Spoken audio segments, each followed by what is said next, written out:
I'm facing back to front, over my shoulder at the sun. And it's an open door, and off my line of sight once more.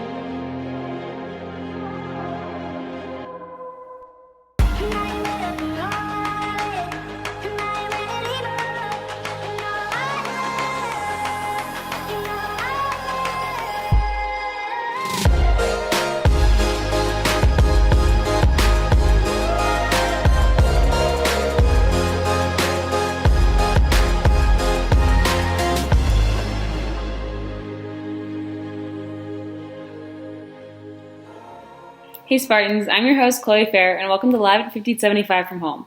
I hope everyone is doing well and making the most of this time. Today we have videos for you about the latest world news, updates on local restaurants, and some entertainment created by the broadcasting class. Next we have an update created by Sammy Street on our local restaurants trying to survive during the pandemic and how you can order from them. Hey everybody, so today I am going to be driving around and seeing which restaurants are open and closed and what services they can provide. So do they only do takeout? Are they doing curbside? Are their dining rooms open? Just things like that are things that I'm going to explore. So let's get going. So the first place that I went was Panera, and they have takeout and delivery, and they also had a curbside pickup that was very organized. And this was a very good way of doing it. And then I actually drove through Chick-fil-A. They were quite slow, but it's drive-through and curbside only. And then I went by Buffalo Wild Wings, and they are takeout and delivery only as well. And then Jimmy John's, you can go in and take out, but you cannot sit down. Atlanta Bread Company is completely closed. And then Which is takeout and delivery only. One that surprised me was Moe's. You can't go inside. It is curbside pickup and delivery only. And then Ted's is pickup and the dining room is actually open now. And then Mojitos is pickup and curbside drop-off only. And Aomi is the same, pickup and curbside drop-off. And then Jason's Deli is pickup and curbside but also is open. Chipotle is pickup and curbside only. Starbucks is drive-thru only and some locations are closed. And then Dunkin' Donuts, drive-thru pickup and the dining room is open. And then Waffle House, the dining room is open and you can pick up. Obviously, a lot of restaurants are takeout and pickup only right now. But it is May 1st, so that means that a lot of restaurants will be opening up soon. And because I filmed this video about 2 days ago, some of these restaurant services may have changed in the past 2 days, but most of them are up to date. Thank you for listening. Good afternoon, Spartans. I'm your host, Andrew Brown, here with your weekly sports and weather news. This week, our Spartans accumulated a total of 0 points with 0 games played or won. But our esports team has been training vigorously and attempting to get better for next season. This week, I was lucky enough to get an interview with esports head captain Will Collins. Let's check it out. So every day after school, I rush home and try to finish all the unimportant stuff like homework and dinner so I could practice for the next season. I've been coordinating plays, team practices, and workouts, along with a mandatory film session where we watch over our previous games. Some might say this is a little bit overboard, but I'm doing whatever I can so we can win the next esports season. Now let's send it on over to Andrew with the weather. Thank you. This week's weather has been completely up to the user. If you're feeling cold, turn the heat up. If you're feeling warm, turn the heat down. It's really up to you. Seems like there may be some good things coming out of this quarantine after all. Now that's all for sports and weather this week. This has been Andrew signing off. Since we have so much free time right now, many people have decided to pick up extra hobbies. Elizabeth made a cooking video for anyone interested in learning how to cook. Today I'm going to be trying out this chocolate chip cookie recipe to really see if this is the world's best chocolate chip cookie. It started out with 2 1/4 cups of flour, then 1 teaspoon of baking soda, a half teaspoon of salt, 3/4 of a cup of sugar, 3/4 of a cup of brown sugar, 2 teaspoons of vanilla extract, 2 large eggs, 2 cups of semi-sweet chocolate chips, and 1 cup of butter. And I mixed that all up and I set my oven to 375. The dough ended up being really fluffy and sticky, so I may have messed up the ingredients somehow. I'm not really sure why they look like that. In the end, they turned out super thin, but they were absolutely amazing. A solid 10 out of 10. I highly recommend this recipe, and I think everyone should try it out. Now Joseph decided to put together a tutorial on how to create a fun Snapchat picture. Let's take a look. Hey Spartans, today I'm going to be teaching you how to take the perfect timer picture. A timer picture is a picture on Snapchat where you can make yourself appear in multiple different places.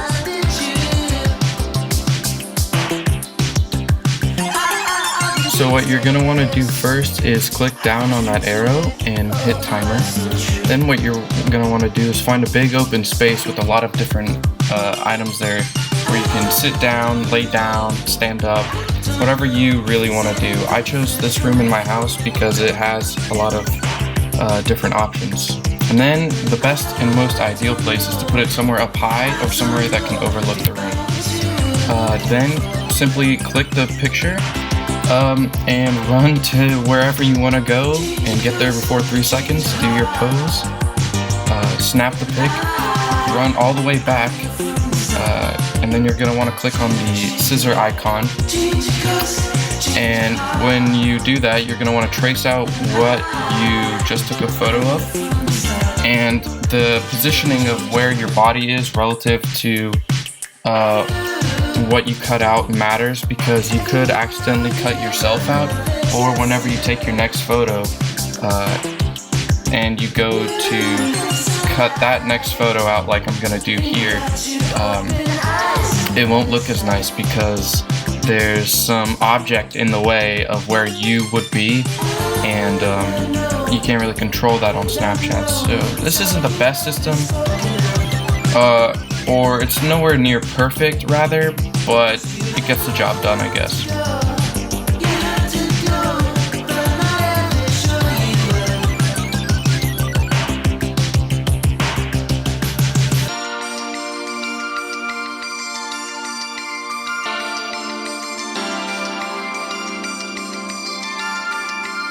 So after you have collected all your photos, what you're going to want to do is go to your stickers that you've just made and start aligning them and matching them up perfectly, or as close as you can get.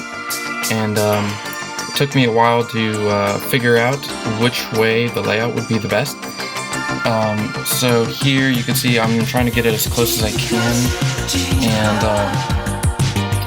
and you see there's part of the background that still remained because the way the sticker cuts out on Snapchat, and if I tried to move that one in front, it would cut my face off in the other one.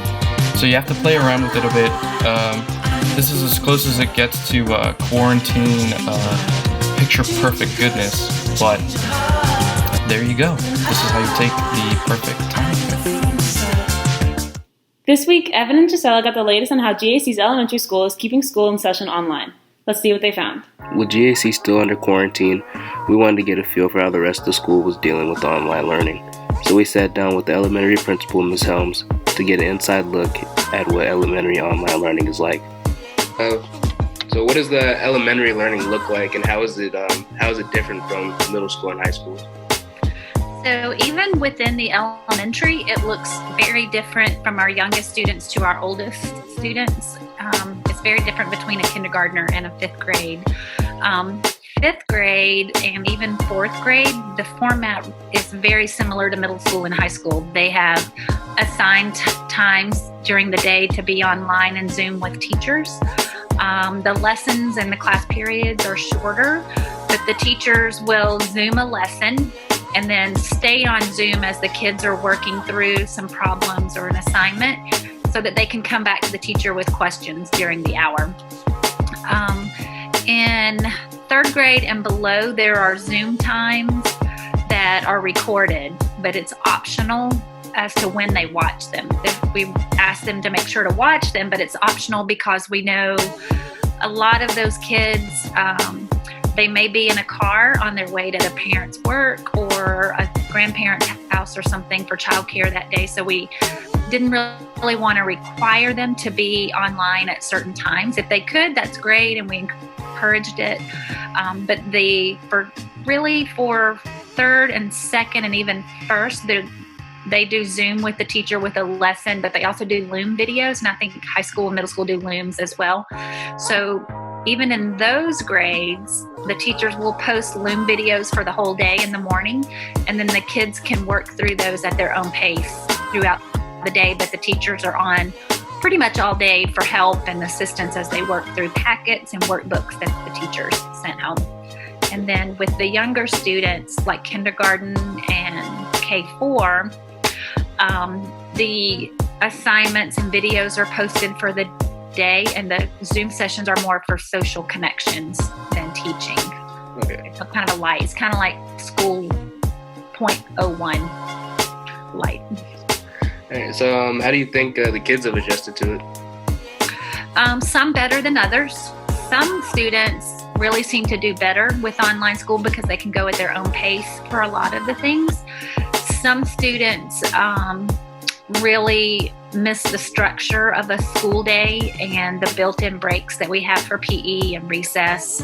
But I think overall, I think kids have done great. Parents have been phenomenal about making sure their kids have a quiet space to work and that their distractions are limited and have all their materials that they need. So it definitely can't replace face-to-face instruction, but the kids, I've been so proud of them that they've adjusted very well. You said you think the parents have adjusted well too? Yes, parents are tired, and I totally understand because they're trying to work their jobs and help their younger ones. You know, with me and with your parents, you're pretty independent. I just know you're up there doing your work and you're getting it all done. With a 5 or 6 year old, a lot of hand holding and the parent having to check in and make sure they're engaged and paying attention and staying on task. So parents are tired. It's a lot for them to manage. A lot of stress for parents.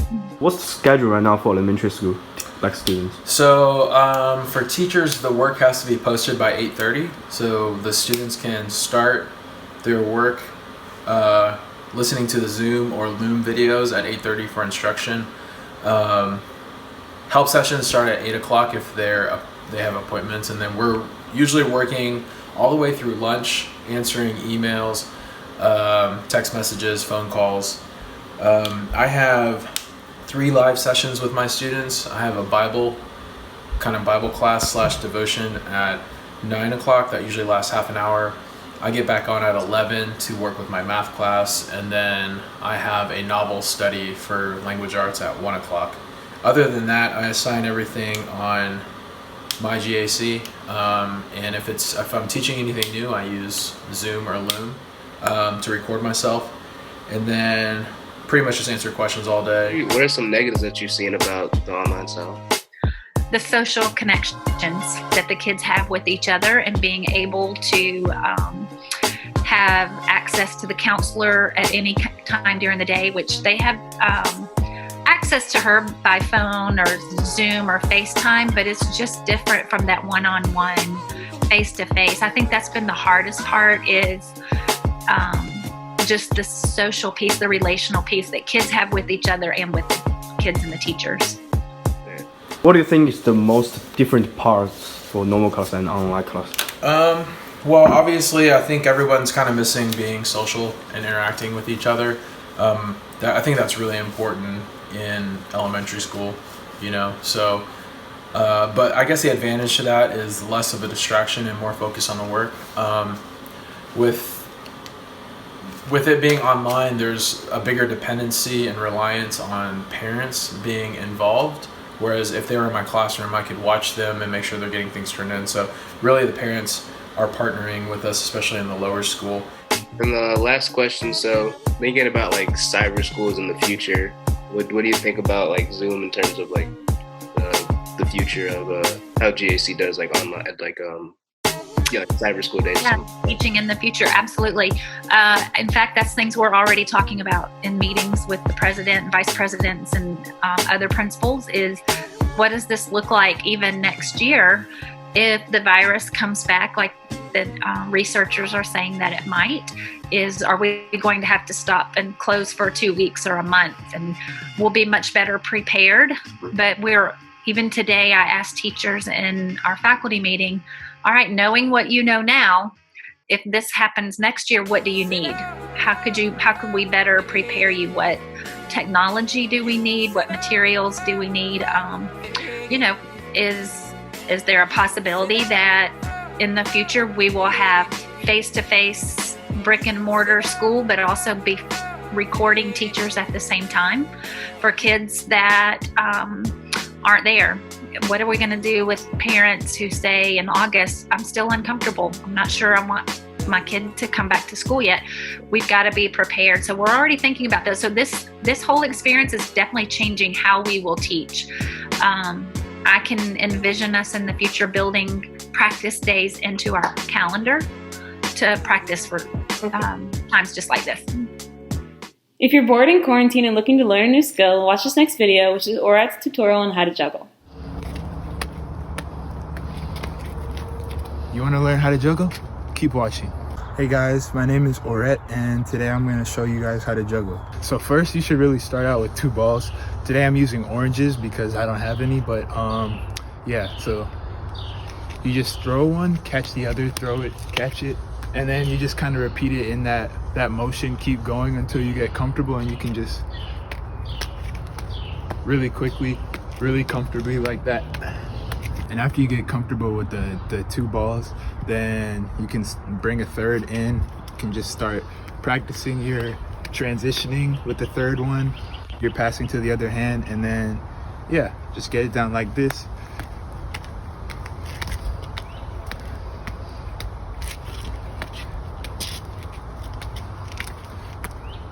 And yeah, that's how you juggle. For more entertainment, Lonnie made an informational video on what movies and shows you should be watching right now. Let's see what you chose.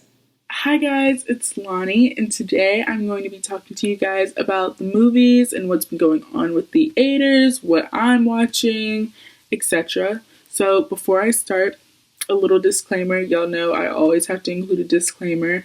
I hope you all enjoy the baby picture in the background that my mother is so fond of. I hope you all enjoy it as much as she does.